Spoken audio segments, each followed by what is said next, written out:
Der pazifische Feuerring. Hier pulsiert der Planet, schafft und zerstört. Eine Reise durch Zeit und Tiefe. Staffel 2. Der Atem der Erde.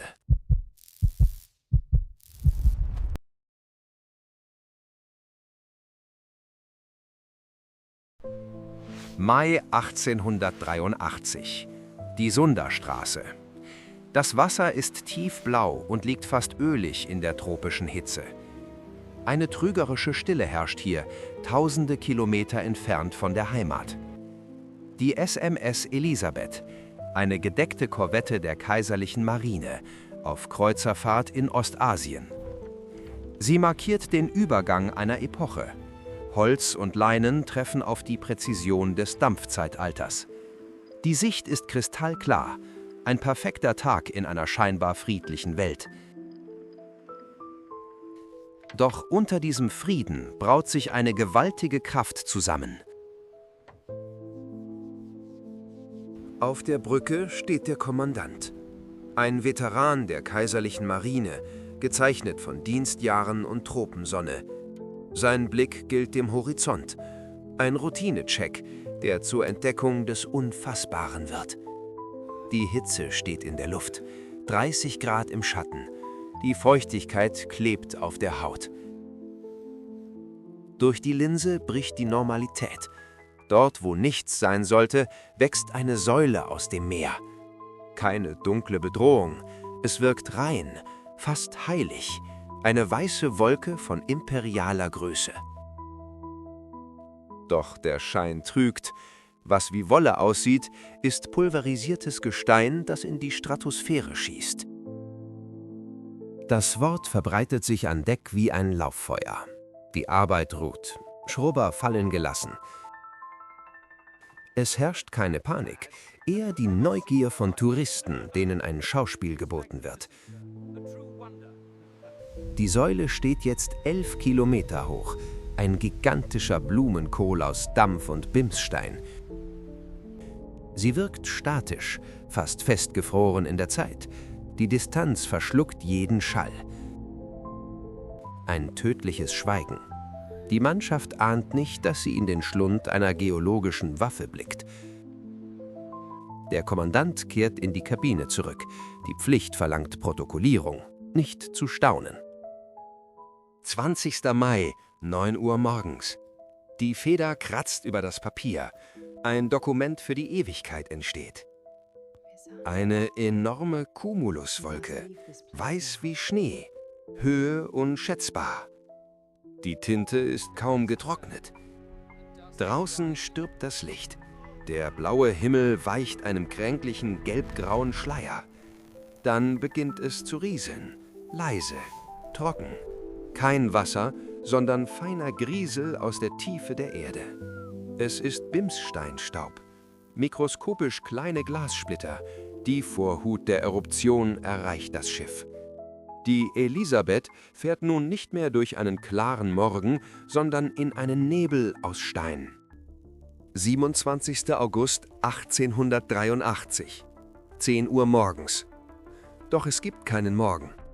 Die Sonne ist ausgelöscht. An Bord der Northam Castle herrscht Finsternis am helllichten Tag. Kapitän Sampson tastet nach dem Licht. Die Luft schmeckt nach Schwefel und Erde. Das schwache Öllicht kämpft gegen eine Dunkelheit, die physisch zu spüren ist. Grauer Staub. Er liegt auf den Schulterstücken der Uniform, in den Falten der Bettwäsche. Das Schiff schwankt nicht, es zittert. Eine Vibration, die aus der Tiefe kommt. 19 Hertz, Infraschall. Die Druckwelle ist schneller als der hörbare Schall. Sampson ist ein Veteran der Handelsmarine, doch das hier ist kein Sturm. Draußen, jenseits der Bullaugen, wartet eine gefrorene Hölle. Das Meer ist verschwunden, begraben unter schwimmendem Stein. 40 Kilometer entfernt holt der Vulkan Luft für den finalen Schlag. Eine letzte Sekunde Stille vor dem lautesten Geräusch der Geschichte. Es ist 10 Uhr morgens. Doch auf dem Deck der Northam Castle ist die Nacht hereingebrochen. Eine totale Sonnenfinsternis, verursacht durch Milliarden Tonnen Gestein in der Luft. Es regnet nicht, es rieselt heißer Sand. Eine trockene, knirschende Schicht bedeckt alles. Die Männer husten, Tücher vor den Gesichtern. Die Luft schmeckt nach verbranntem Schwefel. Kapitän Sampson tritt an die Reling. Sein Schiff fährt nicht mehr. Es steckt fest. Der Ozean ist verschwunden. Ein Teppich aus schwimmendem Bimsstein hat das Wasser verdrängt. Das Meer ist still, kein Wellenschlag, nur das dumpfe Reiben von Stein an Stahl. Plötzlich verändert sich die Luft, ein statisches Knistern, Haare stellen sich auf. Sankt Elmsfeuer. Die Reibung der Aschewolke verwandelt das Schiff in einen Blitzableiter. Es ist ein kaltes Feuer, wunderschön und terrorisierend zugleich. Die Kompassnadel spielt verrückt. Norden ist jetzt überall und nirgendwo. Wir treiben blind in der Finsternis. 40 Kilometer entfernt tickt die Uhr des Vulkans. 10:02 Uhr. Das Ende der Insel. Eine Explosion, die 13.000 Mal stärker ist als die Hiroshima-Bombe. Die Luft selbst wird zur Waffe. Eine Wand aus komprimiertem Gas rast mit Überschallgeschwindigkeit über das Meer. Als sie die Northam Castle trifft, zerbersten keine Fenster. Das ganze Schiff wird geworfen. Im Inneren herrscht sofortige Stille. Nicht, weil es ruhig ist, sondern weil die Trommelfelle zerstört sind. 310 Dezibel. Ein Wert, der Materie destabilisiert. Der lauteste jemals gemessene Schall. 160 Kilometer entfernt in Batavia. Ein eiserner Gasometer springt aus seiner Verankerung.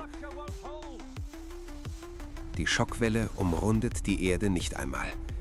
Sie läuft 7-mal um den Globus. Stunden später in Australien. Farmer hören Kanonenschüsse. Die Welt hört den Schrei des Vulkans. Die Kabine ist ein Trümmerfeld. Sampson liegt am Boden, geworfen von einer unsichtbaren Hand. Die Öllampe ist gefallen, brennt aber weiter. Sicherheitsglas rettet das Schiff vor dem Feuer, aber nicht vor der Finsternis. Sampson schreit Befehle. Sein Mund bewegt sich. Sein Hals spannt sich an. Doch er hört nichts. Der Knall hat ihm das Gehör genommen. Nur ein schrilles Pfeifen bleibt. Ein Tinnitus, der den Verstand zersägt. Er greift nach dem Logbuch. Ein Reflex. Wenn dies das Ende ist, muss es protokolliert werden.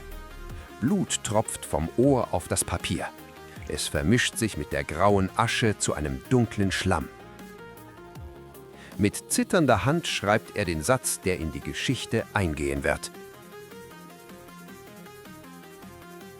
Ich bin überzeugt, dass der Tag des jüngsten Gerichts gekommen ist. Nach dem Knall kommt die Stille und dann das Wasser. Aber nicht so, wie man es kennt. Am Leuchtturm von Anya sieht der Wärter den Horizont auf sich zukommen. Es ist keine Welle, es ist eine vertikale Wand aus dem Ozean, 40 Meter hoch. Sie trägt keine Gischt, sondern den Tod, Schiffe, Bäume, Gestein, eine schwarze Masse. Die Physik spielt verrückt, Millionen Tonnen Wasser treffen auf das Land. Der Leuchtturm, ein Symbol der Beständigkeit, hat keine Chance. Stahl und Stein werden pulverisiert. Die Zivilisation wird einfach weggewischt.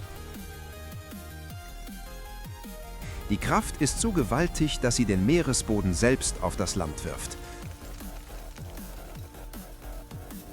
Ein 600 Tonnen schwerer Korallenblock. Er wird später kilometerweit im Dschungel liegen. Die Welle kennt kein Erbarmen. Sie dringt tief ins Landesinnere vor. Die Stadt Anya existiert nicht mehr. Als das Wasser weicht, bleibt nichts als Schlamm. Eine Tabula rasa der Natur. November 1883. London. Monate sind vergangen, doch der Vulkan ist noch da. Er ist jetzt überall, als Geisterstaub in der Stratosphäre. Er bricht das Licht in Farben, die niemand kennt. Die Themse scheint zu brennen. Passanten bleiben stehen, hypnotisiert von der Himmelsglut. Panik bricht aus. Man glaubt, die Docks stehen in Flammen. Die Feuerwehr rückt aus.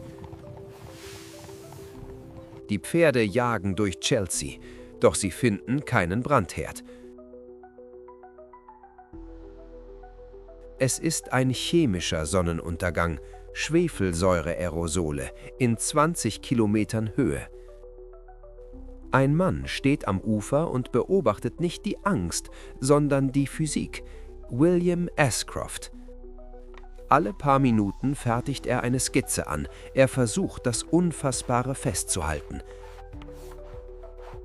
Seine Pastelle sind mehr als Kunst, sie sind die ersten Farbfotos der Atmosphäre. Blutrot, notiert er, Nachglühen intensiver als das Feuer selbst. Die Welt ist in ein Leichentuch gehüllt. Der Winter wird kalt werden.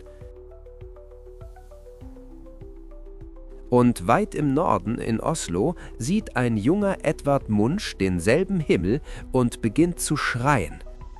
Ashcroft malt nicht nur einen Sonnenuntergang, er dokumentiert eine chemische Reaktion. Über ihm strömt ein unsichtbarer Fluss. Stratosphärische Winde verteilen die Asche global. Layer 2, Aerosole, Millionen Tonnen Schwefeldioxid, oxidiert zu mikroskopischen Säuretröpfchen. Sie bilden einen globalen Schleier, ein Spiegel aus Säure in 20 Kilometern Höhe. Stratosphärische optische Tiefe 0,15, ein Wert, der das Sonnenlicht gefangen hält. Mie-Streuung, die Physik hinter der Schönheit. Das Licht wird gebrochen, gefiltert, verfärbt. Ashcrofts Auge fungiert hier präziser als jede Kamera seiner Zeit. Jeder Strich auf dem Papier ist ein Datenpunkt, eine analoge Spektralanalyse. Die Farben auf dem Block stimmen exakt mit dem Himmel überein. Seine Skizzen sind keine Impression, sie sind Messung. Chromatische Stenographie nennt er es. Wir nennen es den Beweis. Der Beweis, dass der Vulkan die Atmosphäre der gesamten Erde verändert hat. Krakatau war mehr als eine Katastrophe. Er war der Moment, in dem die Welt klein wurde. Durch Telegrafenkabel unter dem Meer raste die Nachricht schneller um die Welt als die Flutwelle. Zum ersten Mal in der Geschichte erlebte die Menschheit ein Ereignis simultan, als eine Spezies. Der Vulkan lehrte uns, dass wir alle unter demselben fragilen Himmel leben. Und tief im Eis der Pole wird dieser Ausbruch konserviert, für uns, für die Zukunft.